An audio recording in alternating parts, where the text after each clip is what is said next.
పొరబాటున చేజారిన తరుణం తిరిగొస్తుందా? ప్రతి పూటొక పుటలా తన పాఠం వివరిస్తుందా? మన కోసమే తనలో తను రగిలే రవి తపనంతా కనుమూసిన తరువాతనే పెను చీకటి చెబుతుందా?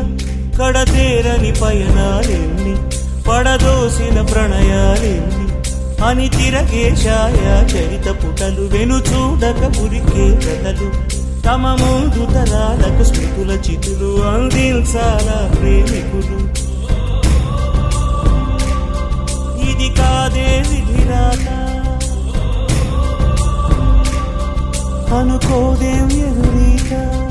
10 నెలలు తనలో నిన్ను మోసిన అమ్మైనా అప్పుడో ఇప్పుడో కనని కలను